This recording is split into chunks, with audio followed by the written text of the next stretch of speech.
Par Abidjan, Diniogo, vous avez suivi les panélistes sur ce plateau. Une réaction peut-être avant de nous donner, vous également, votre sentiment sur cette lettre, cette mise au point de l'Africa Foot qui est tombée pendant que, on va dire comme ça, les Camerounais et les joueurs étaient encore en plein dans cette victoire. Sur le timing de cette lettre, Odile Hugo.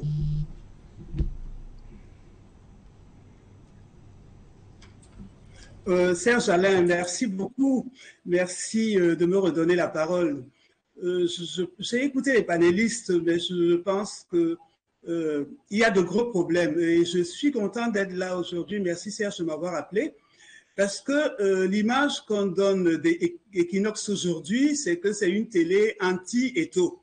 C'est une télé anti-Eto'o. Pourquoi? Parce que tous ceux qui viennent sur le plateau, ce n'est que pour faire de l'Eto'o bashing. Et je pense que pour moi, Equinox n'est pas cette télé-là, parce que c'est une télé que je fréquente régulièrement. Il y a beaucoup de personnes que je respecte et je respecte particulièrement Serge Alain Autou. Alors, de voir qu'aujourd'hui, Equinox renvoie cette image, cela me fait énormément. C'est pour ça que dès que Serge m'a contacté, j'ai accepté de venir parce que je refuse de croire que Equinox est cette télé qui aujourd'hui n'a que pour seule fonction détruire Samuel Eto'o. Ça, je ne le pense pas et je crois que Serge Alain ne le ferait pas. Il y a plusieurs autres télés qui se sont données pour mission de l'Eto'o bashing. Et cela ne sert pas le Cameroun. Cela ne sert pas le Cameroun. J'aurais dû commencer par dire que tout problème non résolu à temps devient une crise. C'est-à-dire qu'on n'a pas besoin de parler de ce problème pendant 2 mois.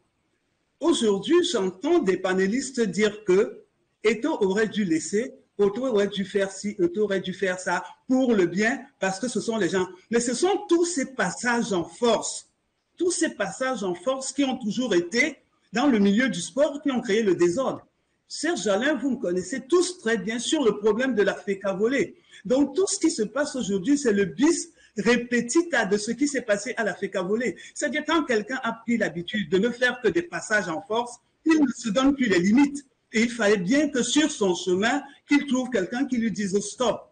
Parce qu'à la Fédération camerounaise de volleyball, malgré toutes les décisions de justice, malgré toute la grande décision de la Cour suprême du Cameroun, le ministre et M. Bello Bourlan l'ont piétiné, ils continuent à fonctionner comme si rien n'était. Ce n'est pas normal que dans une fédération par exemple celle du volleyball, qu'on homologue quelqu'un. Le comité olympique et le ministère des Sports ont homologué M. Bello Bourlan auprès de la FIBB et auprès de la KVB, qui, elle, a répondu que oui, nous fonctionnons avec les politiques. La FIBB et la KVB ont froissé leur propre loi. Donc, aujourd'hui, comme ça devenait une habitude, et malheureusement pour eux, ils sont tombés sur quelqu'un qui dit que respecter les lois, respecter les droits, respecter les textes, c'est pour ça qu'il y a un gros problème.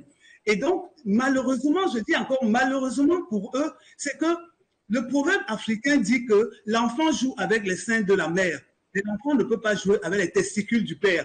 Ils sont tombés sur les testicules du père et c'est bien fait. Parce que c'est trop facile, Charles, de venir dire que pourquoi ne pas laisser les choses, pourquoi ça ne doit pas se faire. Mais pourquoi est-ce qu'il faut d'abord faire du faux? Pourquoi est-ce qu'il faut d'abord faire un passage en force? Pourquoi est-ce qu'il faut faire la forfaiture? Pourquoi est-ce qu'il faut froisser le droit? Pourquoi il faut faire tout ça pour dire laissons passer? Non, il faut qu'à un moment ça s'arrête. Et moi, je m'adresse aussi. Bon, il y a 2 Charles sur le plateau, Charles Djikam et Charles Mouyemé. Mais Charles Djikam, c'est mon neveu, mon cousin. Mais quand vous dites que vous vous battez pour qu'on respecte vos droits, et qu'un jeune se lève et ils disent respectez les droits, et c'est vous qui le combattez, et c'est vous qui venez dire aujourd'hui à la jeunesse que nous, on nous a fait du mal, on n'a pas respecté, et vous soutenez votre bourreau.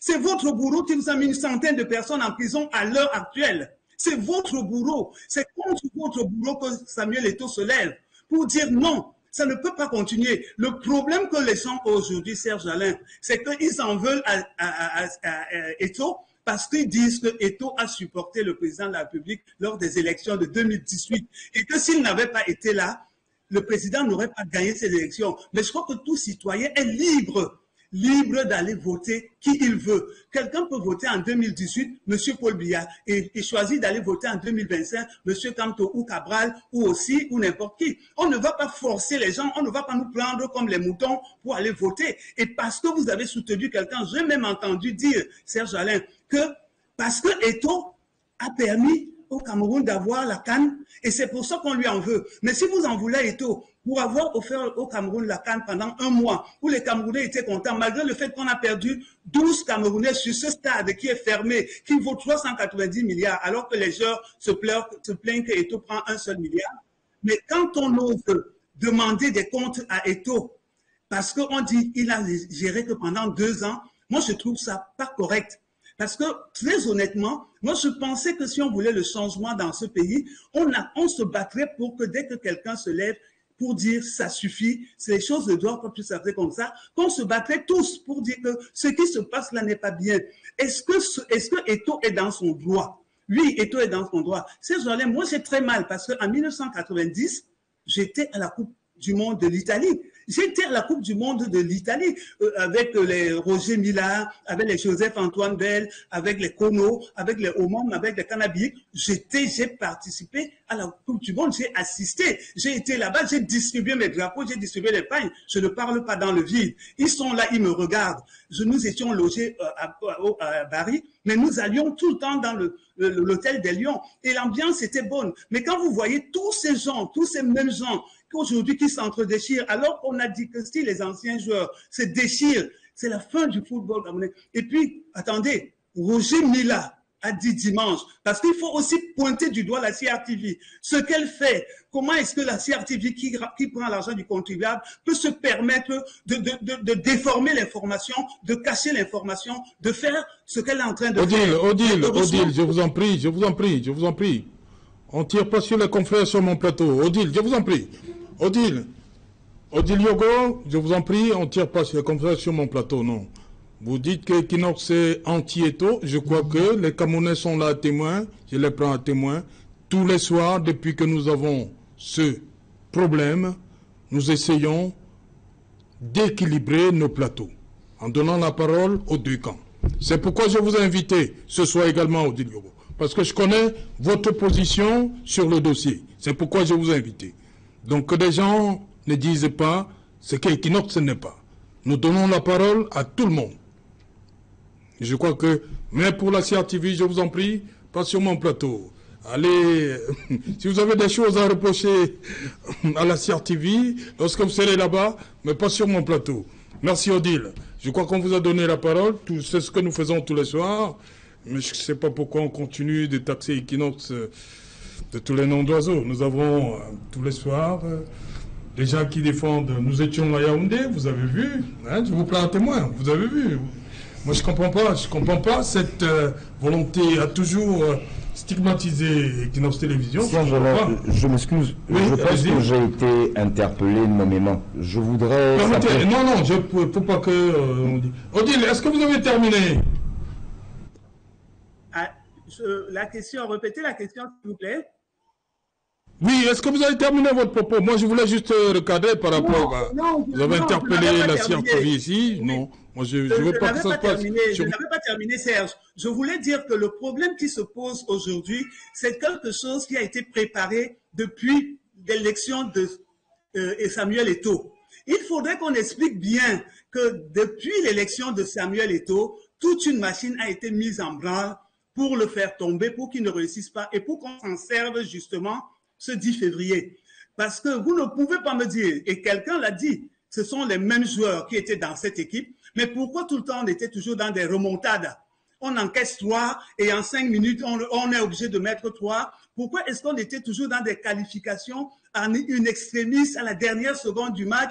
Pourquoi est-ce qu'il y a des bagarres? Parce que quelqu'un a bagarré avec il s'est bagarré avec le coach, après il s'est bagarré avec le président, après c'est lui qui fait un accident sur la route. Non, arrêtez quand même de cacher la vérité au peuple camerounais. Moi, je ne suis pas pour détruire la jeunesse camerounaise, mais arrêtez ce jeu de manipulation parce que c'est cette manipulation qui est en train d'incendier le pays. Parce que si on faisait les choses dans les règles et dans le temps, on n'aurait pas tous ces problèmes, Serge Alain.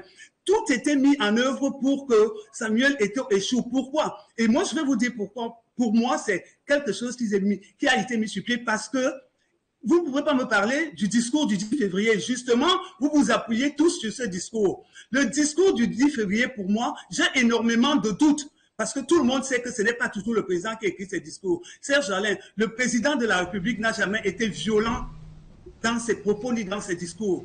Alors, pour les enseignants, les précédents, on parle donc de haute institution. Pour les enseignants, quand les enseignants ont osé lever la tête, qu'est-ce qu'on a fait aux enseignants? On a dit sur haute institution, vous ne levez plus la tête. Donc moi je pense que le discours a été fait à dessein, les bagarres ont été faites à dessein, la manipulation a été faite à dessein, les dénigrements ont été faits à dessein pour arracher Eto'o dans le cœur des Camerounais. Et moi je crois que tout cela, le discours du 10 février leur servait de support. Le discours de février servait de bouclier pour dire que voilà, le président a dit. Mais le président n'a jamais dit de froisser les lois. Le président n'a jamais dit de ne pas respecter les lois. Le président n'a jamais dit de manipuler ou de mépriser quelqu'un. Donc, moi, je ne sais pas si nous avons aujourd'hui des gens qui sont des icônes dans des pays étrangers.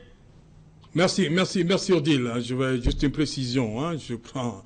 Vous savez, tout est là, vous pouvez vérifier. Et qu'il nous soit présenté par votre modeste serviteur, était la première émission à soutenir Samuel Eto'o fils lorsqu'on a dit, on a voulu faire comprendre aux Camerounais que Samuel Eto'o fils était un Espagnol.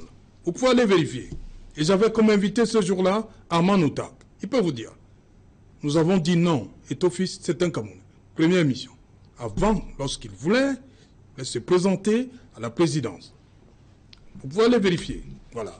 Nous ne sommes pas anti-Eto'o. Je vous en prie. Merci.